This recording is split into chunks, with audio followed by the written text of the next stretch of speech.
نحمدہ صلی اللہ رسول کریم اما بعد السلام علیکم ورحمۃ اللہ وبرکاتہ۔ میں ہوں حکیم آصف علی راؤ۔ آج کا جو موضوع ہم ترتیب دے رہے ہیں وہ ہمارے دوست کی فرمائش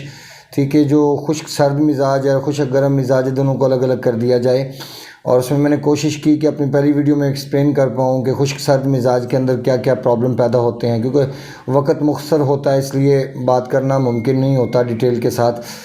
نئے آنے والے دوستوں سے گزارش ہے کہ چینل کو سبسکرائب کریں، بیل آئیکن کو پریس کریں، کمنٹ سیکشن میں اپنی رائے سے ضرور آگاہ کریں۔ یہ ایک مختصر سی ویڈیو ہوگی خشک گرم مزاج کے حوالے سے، اور خشک گرم مزاج کا مطلب یہ ہے کہ یہ دل کی مشینی تحریک ہے۔ یہاں پہ چونکہ وہ جو خشک سرد مزاج تھا اس میں آپ کو بتایا گیا تھا کہ یہ کیمیاوی تحریک ہے دل کی، جہاں پہ خشکی پیدا ہونے کے ساتھ سٹروک ہوتی ہے۔ اب اس کے اندر منہ کا ذائقہ کھٹا ہوتا ہے، کڑوا نہیں ہوتا، کھٹا ہوتا ہے، بہت زیادہ کھٹا محسوس ہوتا ہے، منہ میں سے پانی آتا ہے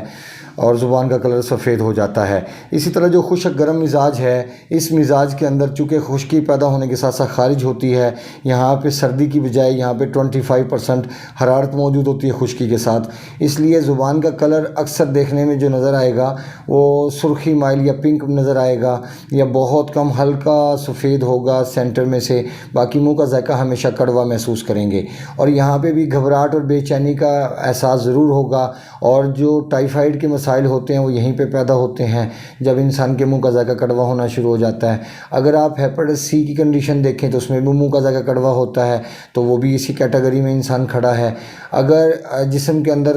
ہاتھ پاؤں کی ہتھیلیاں جلنا شروع ہو جائیں تو وہ بھی یہی کیفیت گنی جاتی ہے۔ پھر بواسیر کے جو خونی بواسیر ہے وہ بھی خشک گرم مزاج کے اندر ملتی ہے۔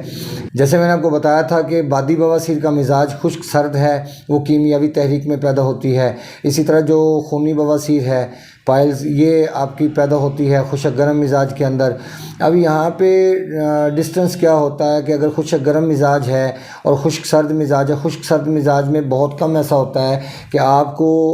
کیمیاوی تحریک سے مشینی تحریک پہ جانا پڑے اور آپ کو خشکی پیدا کرنے کے ساتھ ساتھ خارج کرنی پڑے، کیونکہ جو ایکسٹرا چیز ہے اس کا خارج ہونا بہت ضروری ہوتا ہے۔ اگر وہ جسم میں رکے تو وہ نقصان پہنچاتی ہے۔ اسی طرح اگر آپ نے کیمیاوی تحریک آپ کی کنڈیشن میں موجود ہے، خشک سرد مزاج ہے، تو پھر میں نے جیسے کہ پہلی ویڈیو میں بتایا کہ اگر آپ ڈائریکٹ حرارت میں جائیں گے تو زیادہ مناسب ہوگا، کیونکہ حرارت ایک ایسی چیز ہے جو لیور کو فوری طور پہ ایکٹیو کرنے کا سبب بنے۔ اگر آپ خشک گرم مزاج ایکٹیو کرنے کی کوشش کریں گے تو اس سے آپ کے منہ کا کھٹاس میں کڑواس میں تبدیل ہو جائے گا، اور جو کڑواس میں تبدیل ہونا ہے وہ گھبراہٹ اور بے چینی کا مزید سبب بنے گا، اور آپ کے معدے کو مزید ڈسٹرب کرنے کا سبب بنے گا، کیونکہ ہمیں اپنے منہ کے ٹیسٹ کو بہتر کرنا ہے، نہ کہ منہ کے ٹیسٹ کو مزید خراب کرنا ہے۔ کیونکہ کھٹاس بھی ایک صورت ہے کڑواس کی، اور جب کھٹاس اپنی حد سے زیادہ تجاوز کرتی ہے یا اس کے اندر خمیر در خمیر پیدا ہونے کے ساتھ ساتھ بڑھتا چلا جاتا ہے تو پھر وہ کڑواس میں تبدیل ہوتا ہے، یعنی کڑوا پن آنا شروع ہو جاتا ہے۔ لیکن دونوں حالتوں میں چونکہ جسم میں خشکی موجود ہوتی ہے، اس لیے حرارت کو بہتر کرنے کی ضرورت ہے۔ اب جو یہ کیفیت ہے خشک گرم مزاج، اس میں آپ کو گرم خشک کیفیت میں رہنا ہوگا یا گرم تر مزاج میں جانا ہوگا، یہ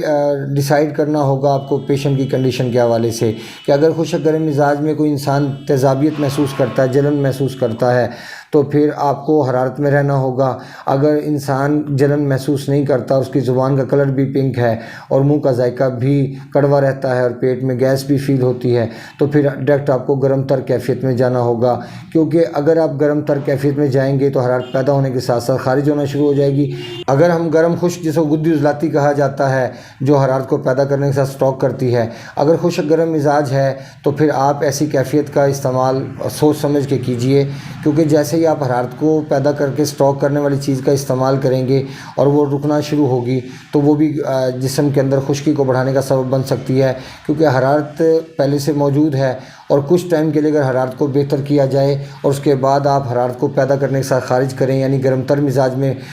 کنورٹ کر دیں کیفیت کو، تو میں سمجھتا ہوں کہ سارے مسائل بیک وقت حل ہو سکتے ہیں۔ لیکن اگر جسم میں خشکی گرمی کو اگر دیکھتے ہیں، محسوس کرتے ہیں کہ یورین کا کلر اکثر وائٹ رہتا ہے، لیکن ایک چیز یہاں پہ اور یاد رکھیں، پچھلے دنوں ایک ایکسپیرینس ہوا کہ ایک ہمارے دوست ہیں، عمران نام ہے ان کا، ان کو موشن لگے ہوئے تھے 9 ایئر سے، تو موشن جب ریکور کیے گئے تو وہ گرم خشک کیفیت میں ریکور کیے گئے، یعنی آپ روٹین میں دیکھا جاتا ہے کہ ان کو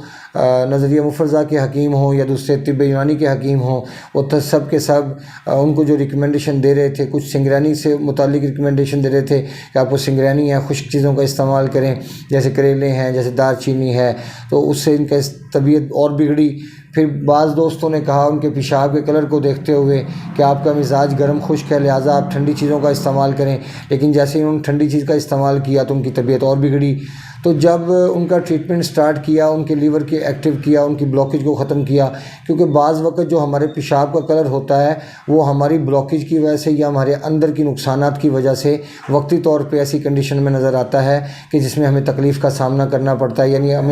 ہمیں نظر تو یہ آتا ہے کہ پیشاب کا کلر بہت زیادہ پیلا ہو چکا ہے، ڈارک ہو چکا ہے، اور اس میں اسمیل بھی موجود ہے، لیکن اگر ہم بلاکیج کو دیکھیں، اگر کانسٹیپیشن ہے، پخانہ کھل کے نہیں آتا، اگر آتا ہے تو بدبودار آتا ہے، ہوا میں بہت زیادہ بدبو موجود ہے، تو یہاں پہ اگر موشن لگے ہوئے ہیں، یہاں پہ گیسٹرک پیدا ہو رہی ہیں، خمیر پیدا ہو رہا ہے، تو یاد رکھیں کہ یہاں پہ آپ کو پیشاب کے کلر کو نہیں دیکھنا، آپ کو اوریجنل جو کنڈیشن ہے اس کے مطابق صحیح فیصلہ کرنا ہے۔ کیونکہ جب میں نے ان کے بارے میں فیصلہ کیا، ان کو حرارت فراہم کرنا شروع کی، حالانکہ ان کے پیشاب کا کلر سرخی مائل تھا، پیلا تھا، گہرا پیلا، ڈارک پیلا، لیکن الحمدللہ جیسے ہی حرارت کو بہتر کرنا شروع کیا، ان کے لیور کی بلاکیج کھلنا شروع ہوئی تو ان کے موشن ریکور ہو گئے۔ اب یہی چیز ہے کہ جو انسان کو صحت کی طرف لے کے جا سکتی ہے کہ آپ کی صحیح تشخیص آپ کو زندگی میں لے کے آئے گی، اور آپ کی غلط تشخیص آپ کو موت کی طرف لے کے جا سکتی ہے۔ اب یہ موضوع اتنا آسان نہیں، اگر کوئی ہمارے دوست سمجھتے ہیں کہ اس کو اتنا آسانی کے ساتھ میں کوئی ٹوٹکے بتاؤں تو اس کو کور کیا جا سکتا ہے، کہ ایسے بتاؤں کہ خشک گرم مزاج کا بندہ یہ چیز کھائے تو فوری ٹھیک ہو جائے گا، سب ممکن نہیں، کیونکہ تمام لوگوں کے مزاج اور کیفیات ایک جیسی نہیں ہوتی۔ اگر اگزامپل دیتے ہیں، اگر 5 لوگوں کا خشک گرم مزاج ہے تو ہم 5 کے 5 لوگوں کو ایک جیسی میڈیسن ترتیب نہیں دے سکتے، کیونکہ سب لوگوں کے سمٹمز ایک جیسے نہیں ہوں گے اور کیفیات ایک جیسی نہیں ہوں گی۔ اپنے دوست احباب کا خیال رکھیں، ملتے ہیں انشاءاللہ مزید انفارمیٹیو ویڈیو کے ساتھ۔ وَمَا عَلَيْنَا إِلَّا الْبَلَاغُ الْمُبِينُ۔ السلام علیکم ورحمۃ اللہ وبرکاتہ۔